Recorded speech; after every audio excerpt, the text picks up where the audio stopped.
opportunités de la blockchain pour les individus.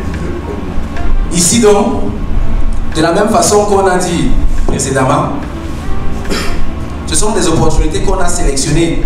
Ça a été très compliqué de sélectionner juste 3 parce que les opportunités touchent à tous les domaines de la vie, en fait. Vous voyez.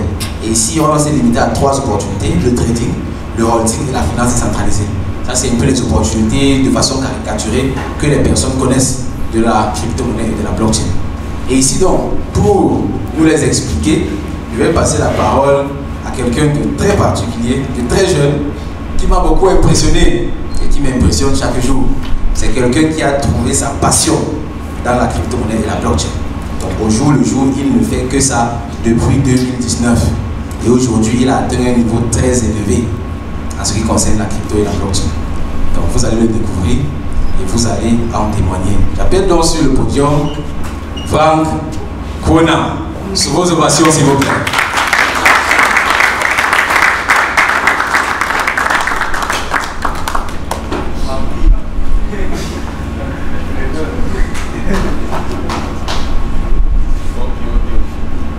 Bonsoir à tous, bonsoir.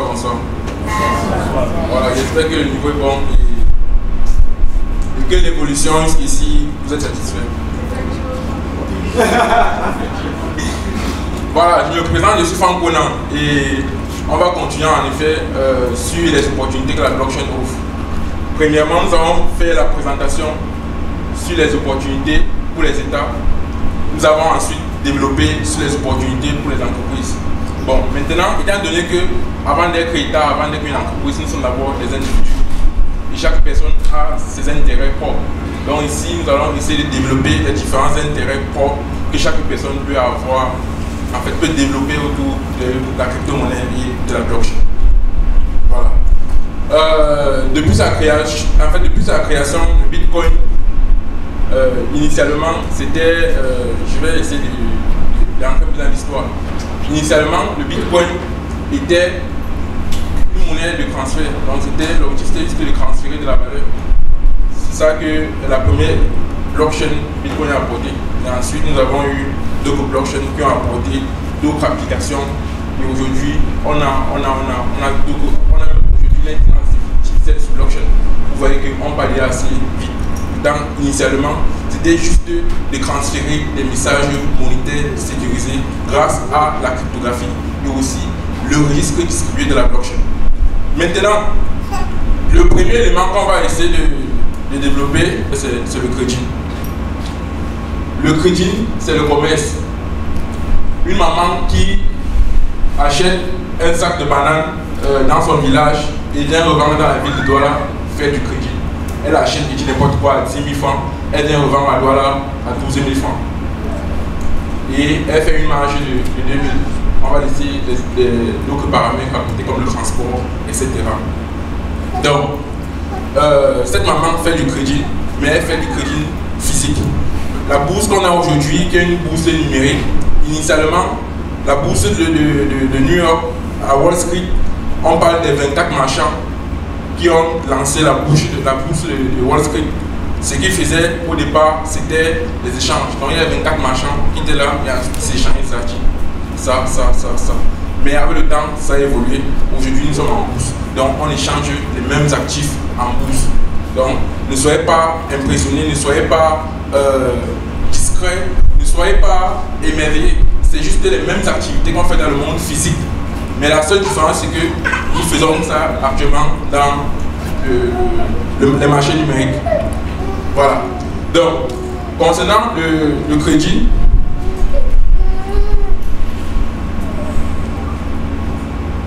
voilà.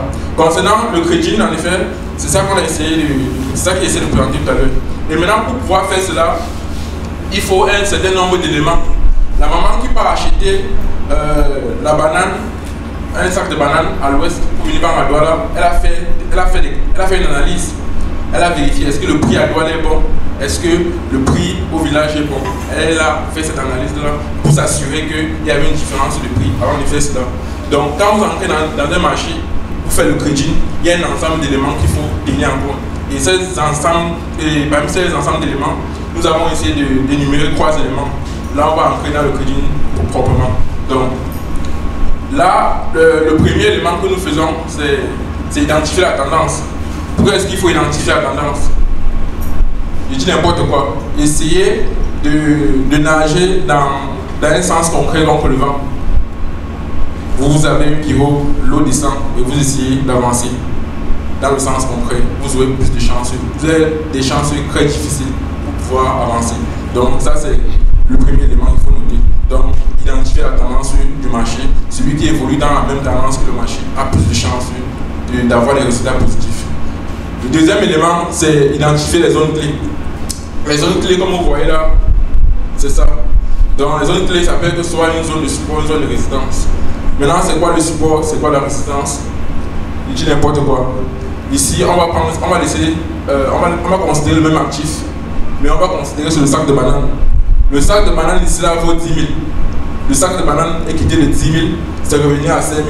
C'est parti à 8 000, ça a cassé, c'est revenu à 3 000 et c'est revenu à 5 000. Maintenant, qu'est-ce qu'on constate?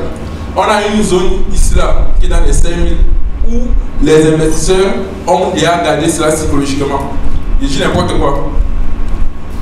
Si vous êtes parti au marché hier pour vous acheter une chaussure, vous achetez cette chaussure à 10 000 francs, vous revenez dans le même marché demain, la chaussure pas 15 000 et la chaussure, le prix de la chaussure commence à descendre.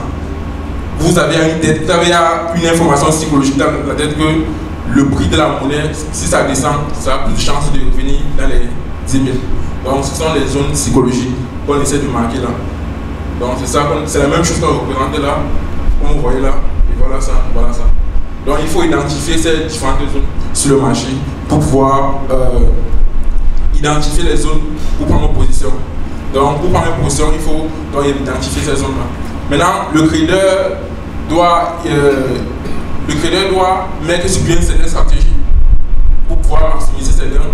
Le trader doit avoir une certaine discipline pour pouvoir avancer positivement dans le marché.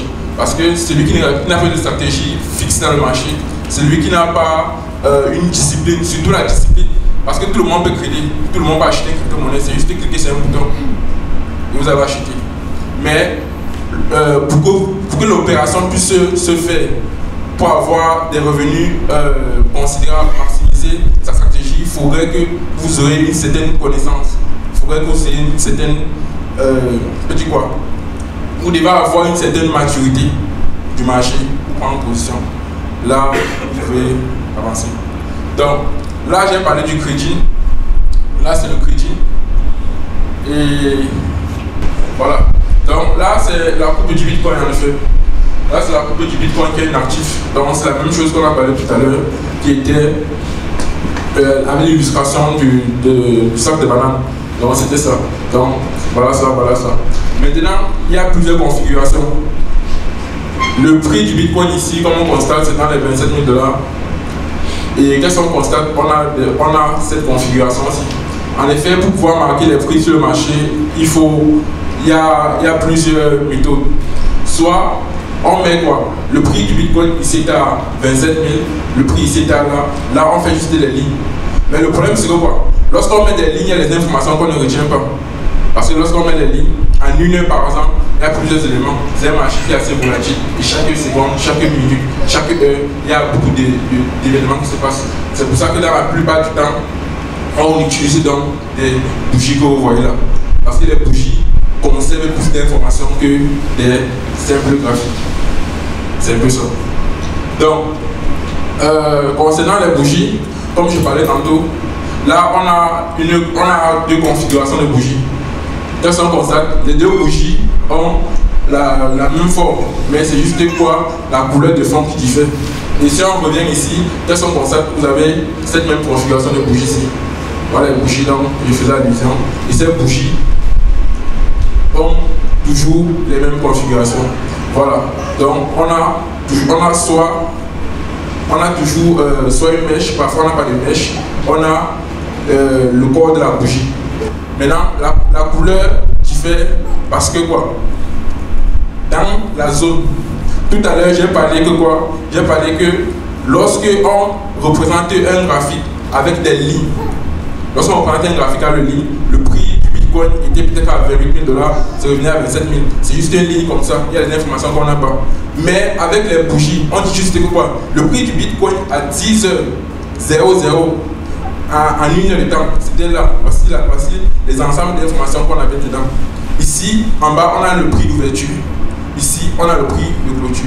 Là, on a le prix que la monnaie a fait dans son prix le plus bas durant cette bougie et le prix le plus haut. Et ensuite, ici, on a le contenu de la bougie. Et ici, regardez, on a la même configuration, mais avec un élément qui inverse quoi? Le prix d'ouverture était là et le prix de fermeture était là.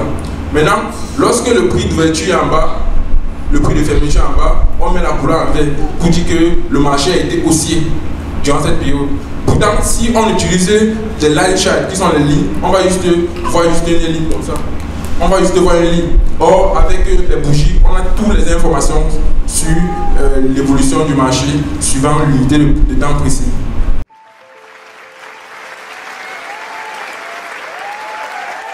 Applaudissez, applaudissez, applaudissez, applaudissez, applaudissez. Crypto Investment in Africa, en abrégé CIIA, est une initiative ayant pour mission de former et surtout d'accompagner un maximum d'Africains de tous bords dans le monde de la crypto-monnaie en Afrique et ailleurs.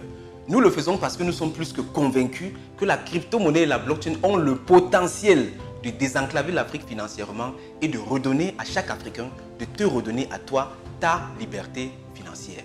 La crypto-monnaie ne connaît pas de nationalité, ni de race, ni de sexe, ni aucun autre de ces critères discriminatoires. La crypto-monnaie n'a aucune limite géographique et est accessible de partout dans le monde, juste avec un smartphone et une connexion Internet. La crypto-monnaie appartient tout simplement à tout le monde et à personne. C'est la toute première fois depuis plusieurs centaines d'années qu'une révolution donne les mêmes chances de réussite à tous les individus. Que tu sois camerounais, burkinabé, malien, américain, russe ou chinois, tout le monde a les mêmes chances de s'enrichir avec la crypto-monnaie. Pour être plus pratique, voici quelques cas d'utilisation. Avec la crypto-monnaie, tu peux protéger ton patrimoine contre l'inflation. Tu peux également rentabiliser tes épargnes au lieu de laisser ton argent dormir quelque part. Tu peux également préparer ta retraite en toute indépendance ou encore emprunter de l'argent gratuitement pour financer tes projets et bien plus encore. C'est donc une opportunité inouïe pour chaque Africain d'atteindre la liberté financière, d'abord individuellement pour soi-même et ensuite surtout collectivement.